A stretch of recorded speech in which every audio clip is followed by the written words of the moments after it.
Ang ginawa po natin ito ay isang pagbibigay ng parangal sa ating mga kapwa mga sundalo na walang ibang inisip, maging malagay sila sa panganib. Wala silang ini-expect na gantimpala o kapalit. Sila ay lumabas para isiwalat ang buong katotohanan sa nangyayari sa ating bayan. Malaki ang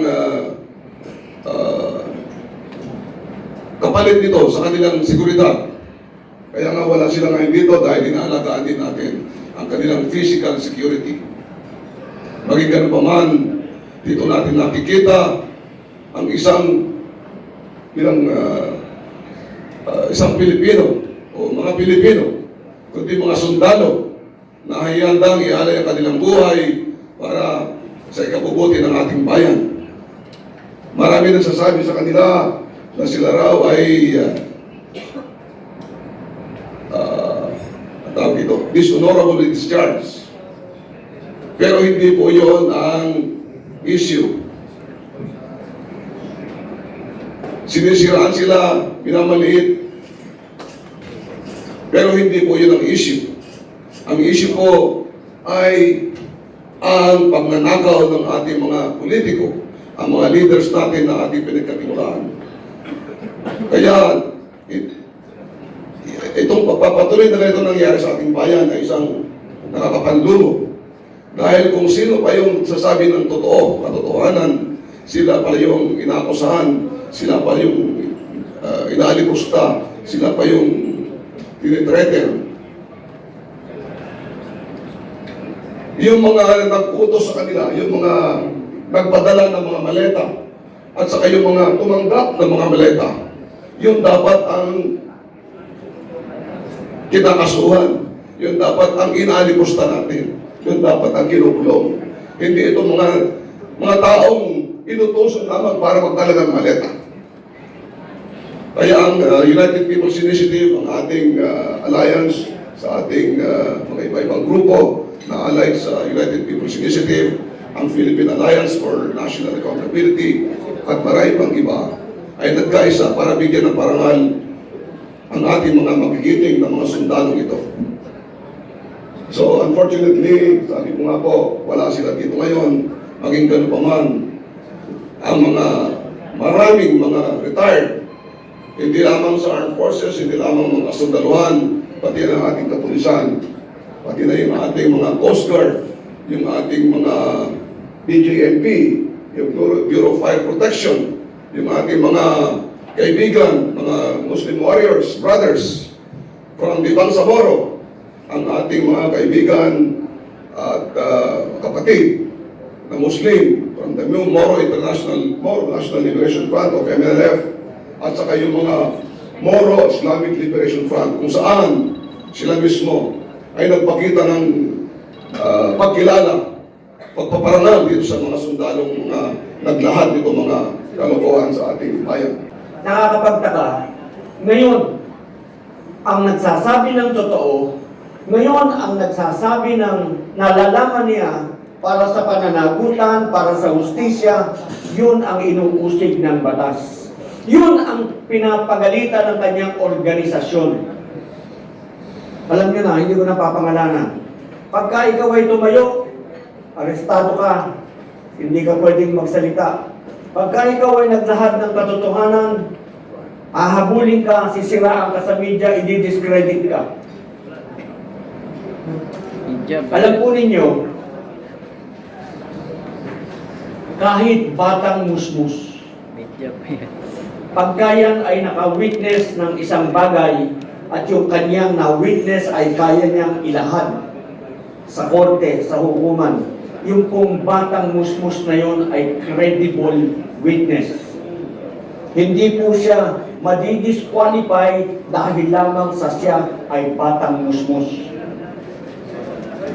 Let us take it to the extreme. I take this against advisement. Sabi sa akin, General, maging gender conscious ka. Pero I'm not being sexist, I'm not being ano. Ang sabi ko po kasi, na isang example ko, pagka dinidiscredit mo yung mga witnesses, katulad nitong ating mga 18, sabihin na natin 2 po yan, sama na natin si Colonel Grijaldo ng Pulis. 21 po yan.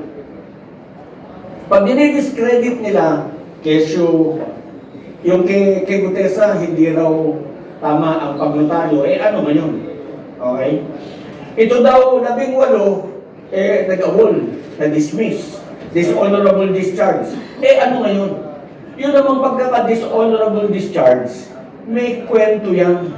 At hindi lahat ng dishonorable discharge, dishonorable.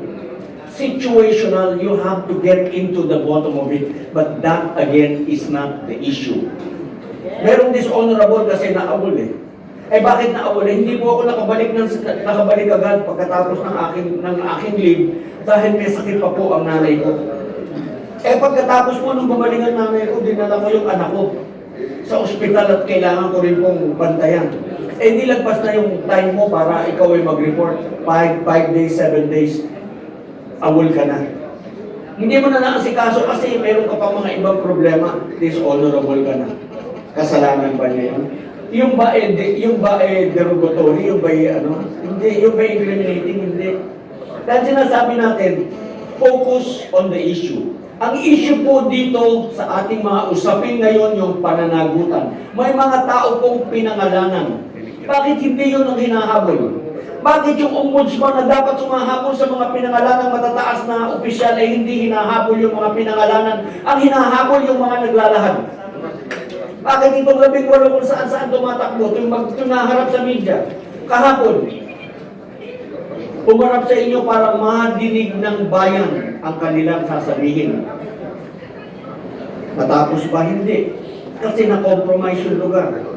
Kahapon, meron kaming gagawing taping para madinig ninyo yung sasabihin nila ng detalyado. Tumakbo kami 3 lugar 3 beses kaming nagpalit ng venue because nako-compromise yung aming lugar. Hindi na pwede, may andyan na sila, ating ganyan. Takbo na naman kami, lipat kami ng venue. Hanggang sa hindi natuloy. Pero ang sa amin lamang gustong gawin, wala kaming gustong siraan. Wala kaming gustong papangitin sa paningin ng kahit sino man. Ang intention lamang po namin ay papanagutin ang mga dapat managot dahil yan po ang nakasaad sa ating saligang batas. Ang UPI po, ang United People's Initiative, isa lamang po ang pinapanigan ng UPI Movement Inc. Po ang pangalan namin, UPI Movement Inc. Ang saligang batas. Sinisiguro namin na ang saligang batas ay dapat galangin, dapat sundin, at dapat ipagtanggol. Ngayon po ang ating saligang batas ay masyado nang nagagahasa, masyado nang nayuyurak at masyado nang nasasalbahe. Hindi na po natin ginagalang, hindi na po ginagalang ng mga nakaposisyon sa gobyerno.